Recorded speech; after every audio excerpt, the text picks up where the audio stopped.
దేవుని నామానికి మహిమ కలుగునుగాక. మన ప్రభువును రక్షకుడైన యేసుక్రీస్తు వారి నామంలో మీకు మా హృదయపూర్వకమైన వందనాలు, శుభములు మీకు చెల్లిస్తున్నాం. ప్రియులలో ఒక ప్రత్యేకమైన సందేశాన్ని మీకు అందిస్తున్నాను. శ్రద్ధగా వినండి. అటు ఇటు తిరగకుండా చక్కగా కూర్చొని సావధానంగా చెప్పుచున్న మాటలు మీరు విని ఆత్మీయంగా బలపరచబడవలసిందిగా ప్రభు పక్షంగా మీకు మనవి చేస్తున్నాను. ప్రియులారా, మానవుని జీవితంలో ధరించుకోవడానికి వస్త్రమును, భుజించుకోవడానికి ఆహారమును, నివాసం చేయడానికి ఒక చక్కని ఇల్లును, ఈ మూడింటిని మనము కలిగి ఉన్నప్పుడు క్షేమంగా మనం జీవించగలుగుతాం. కనుక ఈ యొక్క రాత్రి కాలంలో ఓ చక్కని ఇల్లు అవసరమైనప్పుడు మీరు చూస్తున్న ఈ ఇంటిని బట్టి ఇదిగో అద్భుతకరంగా దేవుడు ఈ కుటుంబస్తులకు ఓ చక్కని ఇంటిని నిర్మాణం చేసి దేవుడే అనుగ్రహించినట్టు లేఖనం చెప్తుంది. యెహోవా ఇల్లు కట్టించకపోతే దాన్ని కట్టువారి ప్రయాసం వ్యర్థము అని లేఖనం చెప్తుంది. ప్రియులారా, మరో వాక్యం చెబుతుంది. హెబ్రీయులకు రాసిన పత్రిక 3వ అధ్యాయం 3వ వాక్యం ఏం చెప్తుంది అంటే, ప్రతి ఇల్లు ఒకని చేత కట్టబడుతుంది, కానీ సమస్తమును కట్టినవాడు దేవుడే. దేవుడే మనకు గృహాలను కట్టించాలి. పరోక్షంగా దేవుని సహాయం మనకు ఉంటేనే మనం ఈ భూమి మీద క్షేమకరంగా మనం జీవించగలుగుతాం. ప్రియులారా, ఓ చక్కని వాక్యాన్ని మీ ముందు పెడుచున్నాను. చూడండి, లూకాసు సువార్త 10వ అధ్యాయం మనం 38 నుండి 42 వాక్యాలు మనము చదువుకున్నప్పుడు అక్కడ బేతనీయ గ్రామం ఉంది. ప్రియులారా, బేతనీయ గ్రామంలో ఒక చక్కని కుటుంబం మనకు ఈ స్థలంలో కనబడుతుంది. ఆ ఇంటిలో మార్తమ్మ అనే ఓ సహోదరి అక్కడ చూడండి 38 వాక్యంలో, అంతటా వారు ప్రయాణమైపోచుండగా ఆయన ఒక గ్రామంలో ప్రవేశించాను. మార్త అను ఒక స్త్రీ ఆయనను తన ఇంట చేర్చుకొనెను. చూశారా, ఆ బేతనీయ గ్రామంలో ఎంతోమంది ఉన్నారు. ధనికులు ఉన్నారు, బీదవారు ఉన్నారు, మధ్య తరగతి వారు ఉన్నారు. కానీ మార్త అను ఒక స్త్రీ ఆయన్ను చేర్చుకున్నట్టు లేఖనంలో మనం చూస్తున్నాం. ప్రియులారా, యేసు ప్రభు వారు ఆ ఇంటిలోకి చేర్చబడ్డారు. కనుక మన గృహ ప్రవేశ ఈ కార్యక్రమంలో మనం అన్నిటినీ లోనికి చేర్చుకుంటాం. ఇంటిని నిర్మించిన, ఇంటిని అనుగ్రహించిన ఆ ప్రభువును మనం చేర్చుకోకపోతే మన జీవితంలో కట్టుకోవడానికి చక్కని వస్త్రము, భుజించుకోవడానికి ఆహారం, అలాగే ఉండడానికి నివాసం ఎలా మనం అనుభవించగలుగుతాం? కనుక దేవుడే ఈ చక్కని ఇంటిని ఇచ్చిన ఆ దేవునికి లోన మనం ప్రవేశం అనుగ్రహించాలి. మన గృహాలలో యేసు ప్రభువును చేర్చుకోవాలి.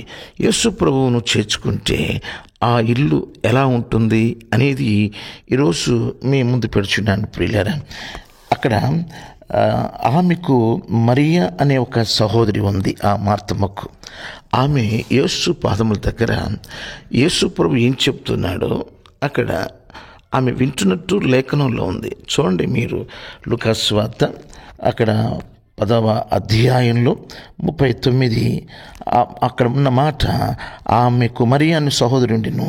ఈమె యేసు పాదముల యొద్ద కూర్చుంటే ఆయన బోధ వినుచుంటేను. కనుక యేసు ప్రభు వారి యొక్క బోధ ఆమె వింటూ ఉంది. కానీ మార్త మాత్రం ఆయనకి భోజనాన్ని సిద్ధపరుస్తూ ఉంది.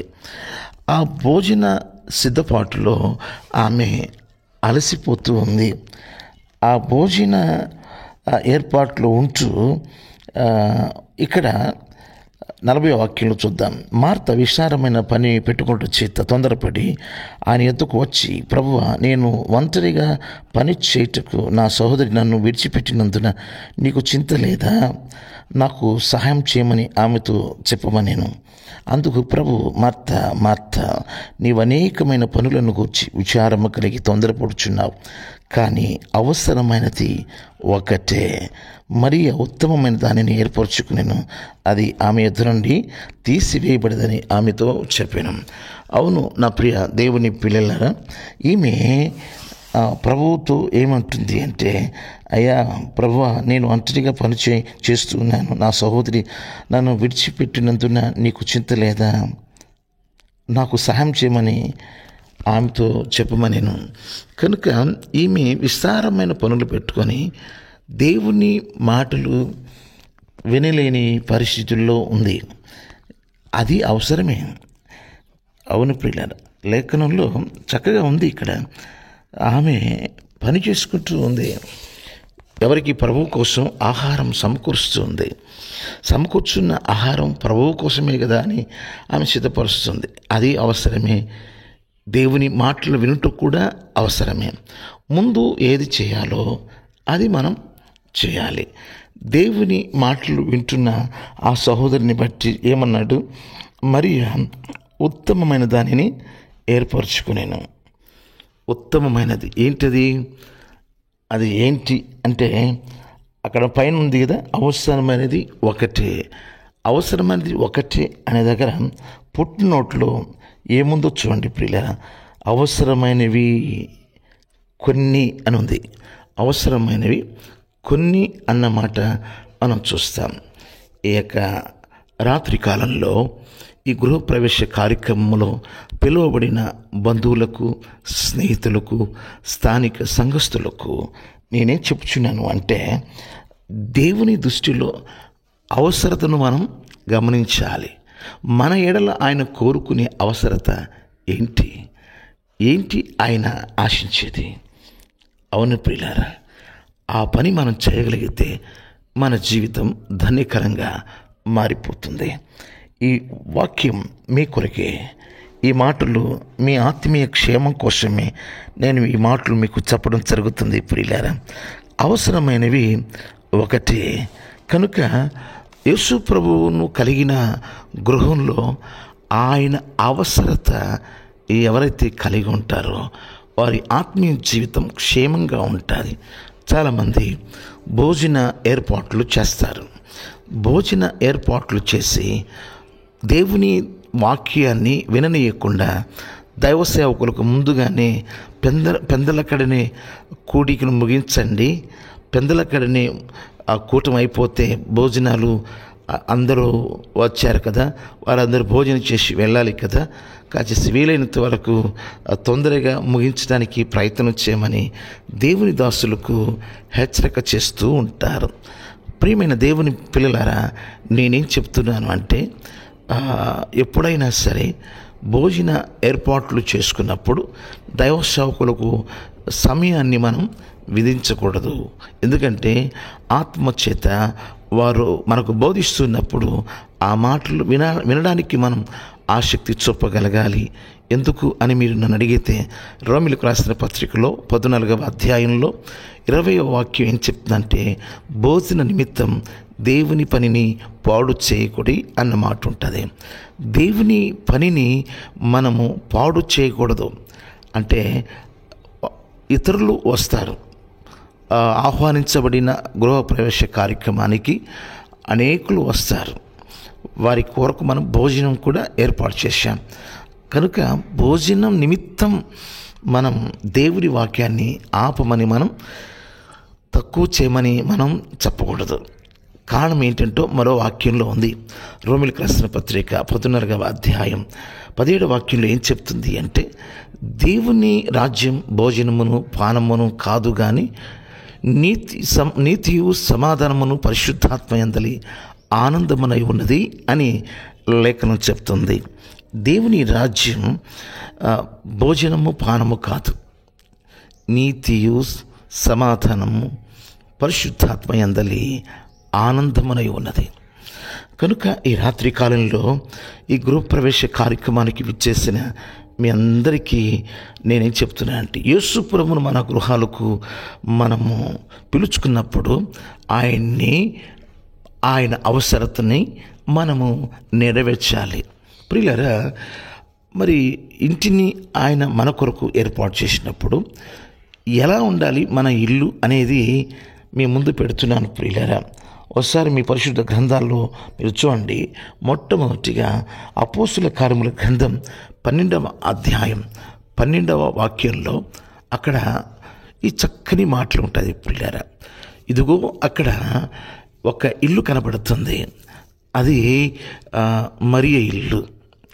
అంటే మార్కు అనబడిన యోహాను గారి యొక్క ఆ తల్లిగారు మరియ అనే ఆ తల్లిగారి గృహం అది.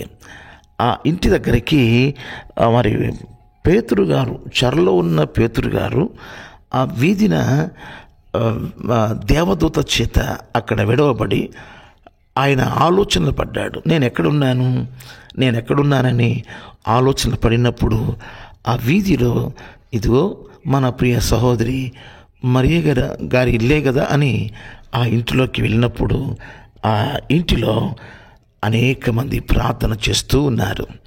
వారు చేసిన ప్రార్థన మేరకు నేను ఈ స్థలంలో క్షేమంగా చేరుకున్నాను.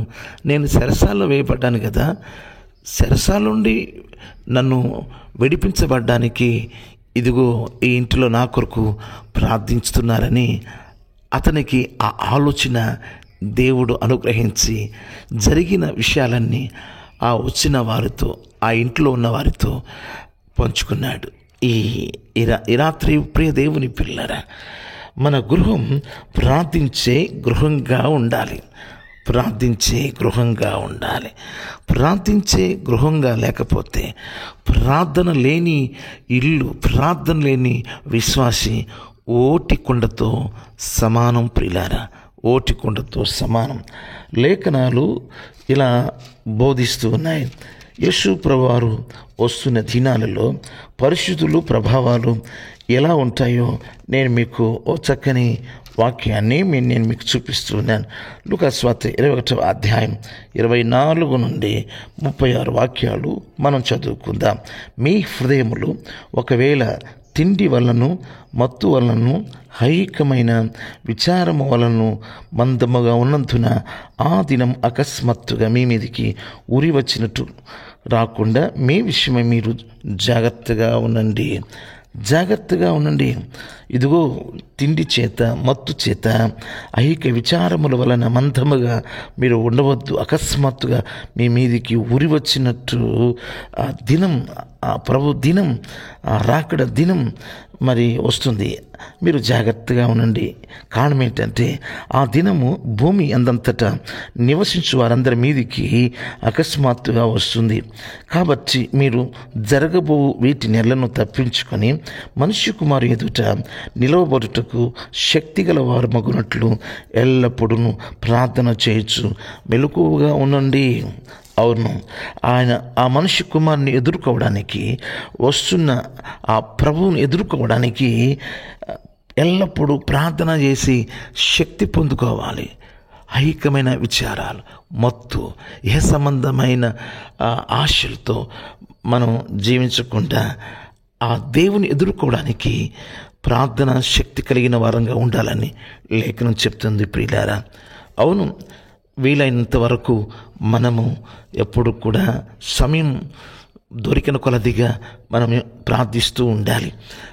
ఒక రోజుకి 24 గంటల్లో కనీసం 2 గంటల 40 నిమిషాలు దేవుని సన్నిధిలో గడపడం మన జీవితాలకు ఎంతైనా అవసరం. అవును ప్రియులారా, సామెతల గ్రంథంలో 15వ అధ్యాయం 8వ వాక్యం ఇలా చెప్తుంది. ఏం చెప్తుందో తెలుసా? యథార్థవంతుల ప్రార్థన ఆయనకు ఆనందకరం. యథార్థవంతుల ప్రార్థన ఆయనకు ఆనందకరం. అక్కడే సామెతల గ్రంథం 15వ అధ్యాయం 29వ వాక్యంలో నీతిమంతుని ప్రార్థన ఆయన అంగీకరించును. నీతిమంతుల ప్రార్థన ఆయన అంగీకరించును. అవును, ఎవరైతే ఎల్లప్పుడూ ప్రార్థిస్తూ ఉంటారో, ఎవరైతే దేవుని సన్నిధానంలో మెలకు కలిగి ప్రార్థిస్తుంటారో వారు శక్తివంతులుగా ఉంటారు. ప్రార్థించే గృహంగా ఉండాలని దేవుడు కోరుకొనుచున్నాడు. మన గృహాలు అలా ఉన్నాయో లేదో ఒకసారి జ్ఞాపకం చేసుకోండి ప్రియులారా. లేఖనంలో ఇలా చెప్తుంది, 118వ కీర్తనలో ఇలా ఉంది ప్రియులారా. అదిగో రక్షించబడిన నీతిమంతుని గుడారముల నుండి అదిగో రక్షణ సంబంధమైన సునాద గీతాలు వినబడుతున్నాయట. అవును, నీతిమంతుని గుడారము నుంచి రక్షణను గురించిన సునాదములు, ప్రార్థనలు వినబడుచూ ఉన్నాయి. కనుక ఈ రాత్రి మన గృహ ప్రవేశంలో ప్రభువారు మనతో ఉండడానికి ఆయన ఉన్నప్పుడు, ఆత్మ స్వరూపిగా మనతో ఆయన తోడుగా ఉన్నప్పుడు ఆ ఇల్లు ఎప్పుడు కూడా ఎలా ఉండాలి అంటే ప్రభువుకు ఇష్టమైనది, ప్రభువుకు అవసరమైనది ఏంటి అంటే ప్రార్థనా జీవితం. ఎవరైతే ప్రార్థనలో ఎదుగుతూ ఉంటారో వారు ప్రార్థన శక్తి కలిగిన వారు ఈ భూమి మీద శక్తివంతులుగా జీవిస్తూ ఉంటారు. కనుక ఈ రాత్రి ప్రియమైన దేవుని పిల్లలారా, మన గృహం ప్రార్థించే గృహంగా ఉన్నదా లేదా అనేది మనం చూసుకోవాలి. రెండవ విషయాన్ని కూడా మేము ముందు పెట్టుచున్నాను ప్రియులారా. రెండవ విషయం, మన గృహాలు ఎలా ఉండాలి అనేది మనం చూస్తాం. మార్కు సువార్త 12వ అధ్యాయంలో మనం 13వ వాక్యాన్ని మనం చూస్తున్నప్పుడు పరిశుద్ధుల అవసరములలో మనం పాలు పొందొచ్చు. ఏం చేయాలట? అక్కడ ఉన్న మాట, మనము ఆతిథ్యం చేస్తూ ఉండాలి అని దేవుని వాక్యం చెప్తూ ఉంది ప్రియులారా. పరిశుద్ధుల అవసరతలలో మనం పాలు పంపులు పొందడానికి సాధ్యమైనంత వరకు కూడా మనం చేయవలసిన పని అంటే ఆతిథ్యము మనం ఇస్తూ ఉండాలి. ఆతిథ్యము ఇవ్వడం అది దేవునికి ఇష్టం. ఆతిథ్యం ఇవ్వడం అనేది దేవునికి ఇష్టం. హెబ్రీయులకు రాసిన పత్రికలో 13వ అధ్యాయం 1వ వాక్యంలో మనమందరం నిలువరమైన ప్రేమ కలిగి ఒకరికొకరు ప్రేమ కలిగిన వారుగా ఉండాలి అని, ఆతిథ్యం చేయ మరవవద్దు అని ఆనాడు ఎరుగకయే దేవుని దూతలకు ఆతిథ్యం ఇచ్చారు అని లేఖనంలో ఉంది. కాబట్టి మన గృహం ఎటువంటి గృహంగా ఉండాలంటే ఆతిథ్యం ఇచ్చే గృహంగా ఉండాలి. అనేక స్థలాలలో, అనేక ప్రాంతాలలో మనం అనేక కూడికల్లోకి మనం వెళతాం. దేవుని దాసులు ఆ వాక్యం విన్న తర్వాత ఆ ఇంటి వారు, గృహస్థులు, దేవుడు వారికి చేసిన మేళను బట్టి వారు చక్కగా భోజన పదార్థాలను ఏర్పాటు చేస్తారు. మనం ఇతరి గృహాల్లో ఆ ఆతిథ్యం మనం స్వీకరిస్తున్నాం. దేవుడు మన జీవితంలో కూడా, మన కుటుంబంలో కూడా దేవుడు చేసిన మేళను బట్టి మనం కూడా ఆహారాన్ని ఇతరులకు ఆతిథ్యంగా ఇవ్వడానికి సమకూర్చుకోవాలి. ప్రియులారా, లోబి తన ఇంటి వారిని బాధ పెట్టును అన్న మాట ఉంటుంది. కనుక కొంతమంది ఒక సహోదరి తన భర్తను అడుగుతుంది, అయ్యా మనం ఇంత మేలు పొందుకున్నప్పుడు కృతజ్ఞత కూడికి ఏర్పాటు చేసుకొని మనం భోజన పదార్థాలను ఏర్పాటు చేయాలంటే ససేమిరా అతడు ఒప్పుకోవడం. అలాగే సహోదరుడు రక్షణ పొందిన తర్వాత ఆ సహోదరిని అడుగుతుంది, మనం ఇంత మేలు పొందుకున్న తర్వాత సహోదరులకు మనం ఆహార పదార్థాలు మనం ఏర్పాటు చేయాలని వారు మాట్లాడుకుంటున్నప్పుడు ఆ సహోదరి ఒప్పుకోదు. కొంతమంది సహోదరులు అలా చెప్తారు, కొంతమంది సహోదరులు ఇలా చెప్తారు. కనుక ఎలా చెప్పాలి? సాధ్యమైనంత వరకు ఇదిగో పరిశుద్ధుల అవసరములలో పొద్దుపోయింది, లేకపోతే మధ్యాహ్నం అయితే ఆకలి సమయమైంది, ప్రార్థన కూడికి ఏర్పాటు చేసుకున్న తర్వాత దేవుని యొక్క మేలు పొందుకున్న మనం, ఇతర గృహాల్లో భోజనాన్ని భుజించిన మనము కూడా సాధ్యమైనంత వరకు, వీలైనంత వరకు భోజన పదార్థాలను మనం ఇతరులకు ఆతిథ్యంగా మనం ఏర్పాటు చేయాలని లేఖనం చెప్తుంది. ప్రియులారా, ఆతిథ్యం చేయ మరవకుడి అని ఉంది. మీకు ఒక మాట చూపిస్తాను. మత్తయి సువార్త 10వ అధ్యాయం 40 నుండి 42 వాక్యాలు మనం చదివినప్పుడు యేసుక్రీస్తు వారు తన శిష్యులతో మాట్లాడుచున్న మాట ఏంటంటే, ఎవరు మిమ్మల్ని చేర్చుకుంటారో చేర్చుకున్న మిమ్మల్ని బట్టి వారు నన్ను చేర్చుకున్నారు అని ఆ శిష్యులతో ప్రభు మాట్లాడుచున్నారు. కనుక దేవుని సేవకులను మనం చేర్చుకొని దేవుని మాటలు మనం చెప్పించుకుంటూ ఉంటాం. కనుక ఎవరైతే ప్రవక్త అని ఆ సేవకుని జ్ఞాపకం చేసుకొని, ఆ సేవకుని మాటలను జ్ఞాపకం చేసుకొని, సేవకుని పరిచర్ను జ్ఞాపకం చేసుకొని ఆహారాన్ని సమకూరుస్తారో వారికి ఆ ప్రవక్త ఫలం, ఆ దైవ సేవకుని ఫలం వారు అనుభవిస్తారు. ఈ రాత్రి కాలంలో దైవ సేవకులు మనం ఎప్పుడైనా పిలిపించుకున్నప్పుడు వారికి ఆహార పదార్థాలను మంచిగా మనము వారిని చూచి మనం పంపించాలి. ఎందుకంటే దైవ సేవకులు మనం చేర్చుకున్నాము అంటే సాక్షాత్తు దేవుణ్ణి మనం చేర్చుకున్నట్టు లేఖనంలో మనం చూసాం కదా. కాబట్టి దేవుని పని జరిగినప్పుడు ఆ సమయాన్ని బట్టి, కాలాన్ని బట్టి మనం భోజన పదార్థాలను ఏర్పాటు చేయాలని, ఆతిథ్యము చేయ మరొకడి, ఈ రీతిగా మీరు ఒకరి ఎడల ఒకరు ప్రేమ కలిగి ఉండమని ప్రభు సెలవిస్తూ ఉన్నారు. నా ప్రియమైన దేవుని పిల్లలారా, ఈ మాటలు మీకు ఎలా అనిపిస్తున్నాయి ఆలోచన చేయండి. కనుక 2 మాటలు మనం విన్నాం ప్రియులారా. యేసు ప్రభు వారు మన గృహాలకు ఆయన పిలువబడినప్పుడు, మన గృహాల్లో ప్రభు ఉన్నాడు అని మనం విశ్వాసంతో మనం జీవిస్తున్నప్పుడు, ఒకటి ఆ ఇంటివారు ప్రార్థించువారుగా ఉంటారు. రెండవది ఆ ఇంటివారు ఆతిథ్యము ఇచ్చే ఇల్లుగా ఆ ఇంటివారు ఉంటారు. మూడో విషయం మీకు నేను చెప్పాలని ఆశిస్తున్నాను ప్రియులారా.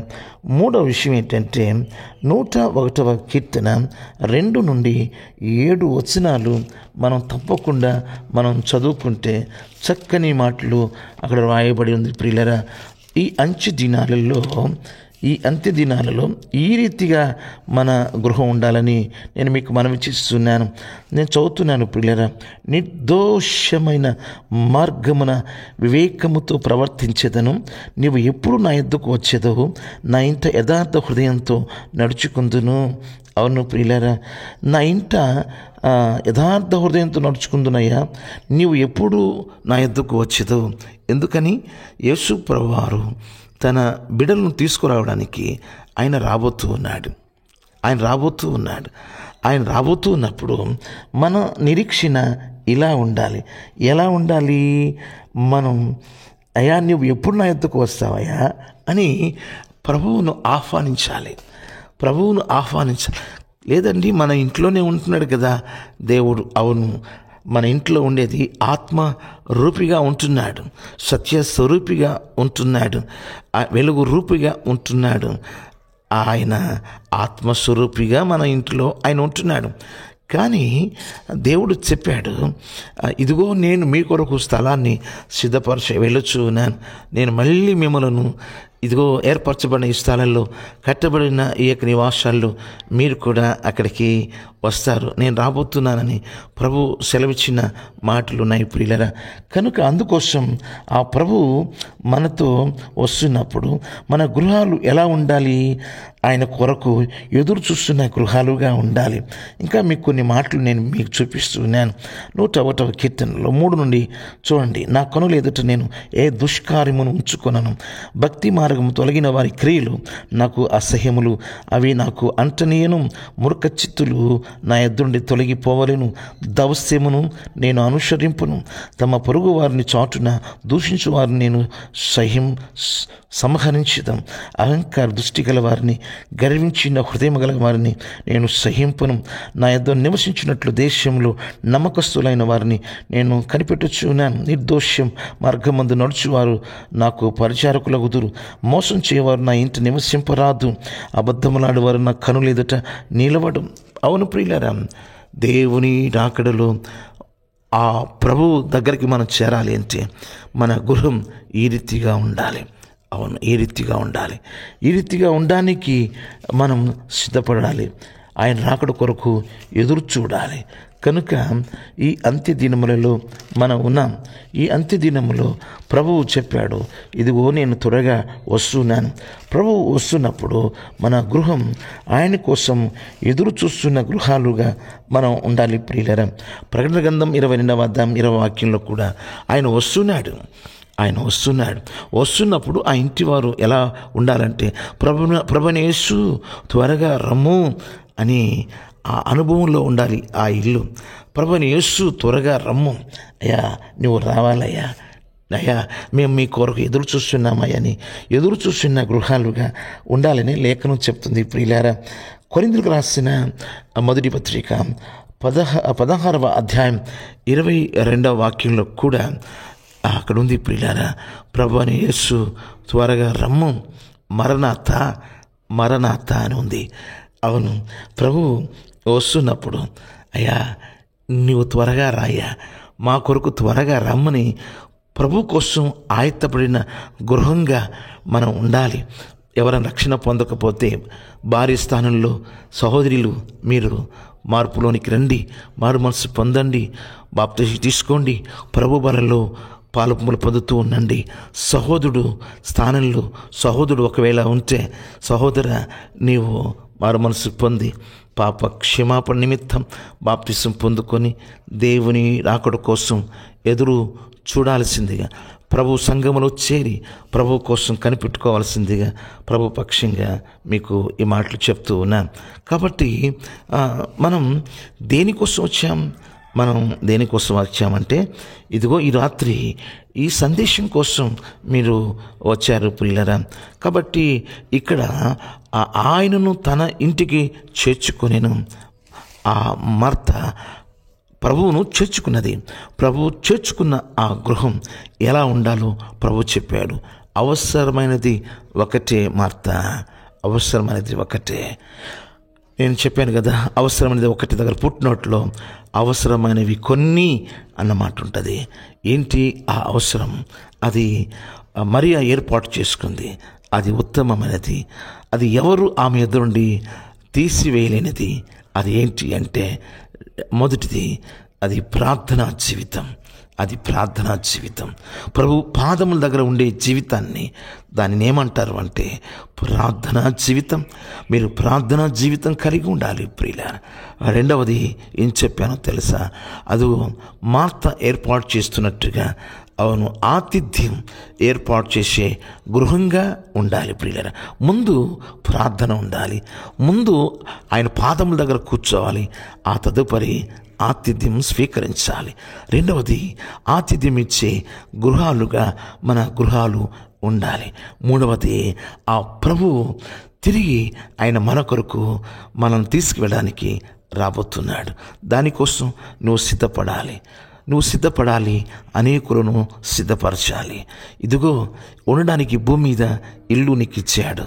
ఇది నీవు నేను మనం నివాసం చేయడానికి. అయితే ఇదిగో నా తండ్రి ఇళ్ళని యేసు ప్రభువారు మందిరాన్ని చూపించాడు. మనం మందిరము అనబడిన ఆ దేవుని ఇంటి సహవాసం, పరిశుద్ధుల సహవాసం మనం కలిగి ఉండాలి. అవును ప్రియులారా, ఉపవాస కోడికలు జరుగుతాయి, ఆదివారపు ఆరాధన జరుగుతుంది. కాబట్టి మన ఇంటిలో నివాసం చేసినట్టు దేవుని పరిశుద్ధులు తండ్రి ఇల్లు అనబడిన ఇదిగో నా మందిరం ప్రార్థనా మందిరం అనబడను. ఆ మందిరంలో మనం దేవునితో సహవాసం చేయాలి. అప్పుడే పరలోకంలో మన కొరకు కట్టబడిన ఆ ఇంటిలో, ఆ శాశ్వతమైన ఇంటిలో మనం చేరుకోగలుగుతున్నాం. మీరు సిద్ధంగా ఉన్నారా? మీరు సిద్ధపడుచున్నారా ఆ ఇంటికి వెళ్ళడానికి? ఈ భూమి మీద తాత్కాలికం. ఈ కనబడుచున్న ఈ భూమి, ఈ ప్రకృతి, ఇదంతా ఓ రోజు కాలిపోవడానికి సిద్ధంగా ఉంది. శాశ్వతంగా ఉండే ఆ దేవుని రాజ్యం కోసం పైనున్న వాటిని వెతకమన్నాడు దేవుడు. కాబట్టి పైనున్న వాటిని, ఆ పరలోక పట్టణాన్ని మనం చేరడానికి ఈ భూమి మీద రక్షణ పొందిన పిల్లలు రక్షణ పొందాలి. రక్షణ పొందిన బిడ్డలు పరిశుద్ధుల సహవాసం అంటే తండ్రి ఇల్లు అనబడిన ఆ దేవాలయంలో మనం ఉండాలి ప్రియులారా. అందుకని యేసుక్రీస్తు వారు ఈ భూమి మీద ఆయన జీవించినంత కాలం పగటి కాలం అంతా కూడా ఆయన మందిరంలో బోధిస్తూ ఉన్నాడు. రాత్రి కాలం అంతా ఆయన ప్రార్థన ఆ ఒలీవల కొండకెళ్ళి ఆయన ప్రార్థించేవాడు. ఈరోజు నీ జీవితం ఏ రీతిగా ఉంది ఆలోచన చేయి ప్రియులారా. ఇదిగో 3 రకాల ఇండ్ల గురించి నేను మీకు చూపించాను. ప్రార్థించే ఇల్లుగా ఉందా, ఆతిథ్యము ఇచ్చే ఇల్లుగా ఉందా, ప్రభువు రాకడ కోసం కనిపెట్టుకున్న ఇల్లుగా ఉందా? ఎలా ఉంది నీ ఇల్లు? ఎందుకంటే సమయం రోజు దేవుడు మనకు ఒకరోజు ఒక అవకాశంగా నీకు ఇస్తున్నాడు. అవును ప్రియులారా, ఆయన నమ్మదగిన దేవుడు. మనల్ని నిర్మూలన చేయక మన జీవితంలో ఉనికి కలిగి ఉండడానికి ప్రతిరోజు తన కృపా వాత్సల్యతను బట్టి మనం సజీవులలో ఆయన నిలబెట్టి ఉన్నాడు. ఎందుకు ఆయన సజీవులుగా ప్రతిరోజు నిలబెట్టారంటే సరిదిద్దుకోవలసినవి సరిదిద్దుకోవాలి, ఇంకా నేర్చుకోవాలి. పరిపూర్ణత అనుభవంలోనికి ఆత్మ పరిపూర్ణులమై ప్రభు రాజ్యానికి వెళ్ళడానికి మనం ఆయత్తపడాలి. ఎలా ఉంది నీ ఆత్మీయ జీవితం? ఒక్కసారి మిమ్మల్ని మీరు పరీక్షించుకోండి ప్రియులారా. ఈ గృహప్రవేశంలో నివాసం చేయడానికి దేవుడు ఇల్లు ఇచ్చాడు. అలాగే మనం ఆత్మీయ పరలోకానికి వెళ్ళడానికి దేవుని ఇల్లు అనబడిన దేవాలయం ఇచ్చాడు. నీ ఇంటి అనుభవంలో నీకు ఎన్నో అనుభవాలు ఉండి ఉండొచ్చు. కానీ రక్షణ పొందిన విశ్వాసివి అయితే ఆ ఇంటి నుండి దేవుని ఇల్లు అనబడిన మందిరంలో నువ్వు ఎక్కువగా కాలం గడుపుతావు. సీనియారిటీ కలిగి ఆత్మ సంబంధమైన దేవుని బిడ్డగా నీవును నీ ఇంటి వారును యెహోవాను సేవిస్తున్న గృహంగా దేవుని మందిరంలో గడుపుతారు. కనుక దయచేసి దైవ సేవకులు మీ కొరకు ఏర్పాటు చేయబడ్డారు. వారు చెప్పుచున్న ఆత్మ సంబంధమైన ఉపదేశాలు మనం విని మన రాకడలో అది మన కొరకు ఏర్పాటు చేయబడిన పరలోకమందు ఏర్పాటు చేయబడిన ఆ నివాసంలో ఆ యొక్క ప్రభువు సిద్ధపరిచిన ఆ ఇంటిలో మనం ప్రవేశించాలి. కాలం అతి సమీపంగా ఉంది ప్రియుల, కాలము సంకుచితంగా ఉంది, దేవుని రాజ్యం సమీపంగా ఉంది. కనుక దేవుడు ఇచ్చిన ఈ యొక్క సమయాన్ని బట్టి వచ్చిన మీ అందరికీ చెప్పబడిన ఈ వాక్యాన్ని బట్టి త్వరితంగా ఎవరైనా రక్షణ పొందని వారు ఉంటే వెంటనే మీరు రక్షణ పొంది దేవుని రాజ్యానికి వెళ్ళడానికి ఆయత్తపడవలసిందిగా ప్రభు పక్షంగా మీకు మనవి చేస్తున్నాను. కనుక ఈ యొక్క చివరి దినాలలో మనం దేవుని రాకడ కొరకు ఎదురు చూస్తున్నట్టుగా మనం ఉండాలి ప్రియరా. బుద్ధిగల కనికలు ఏ రీతిగా ఆత్మ దివిటిల్లో పరిశుద్ధాత్మ నూనెతో వారు సిద్ధపడి ఎదురు చూచారు, అలాగే పెండ్లి కుమారుడు అనబడిన ప్రభు మన కొరకు వస్తున్నాడు.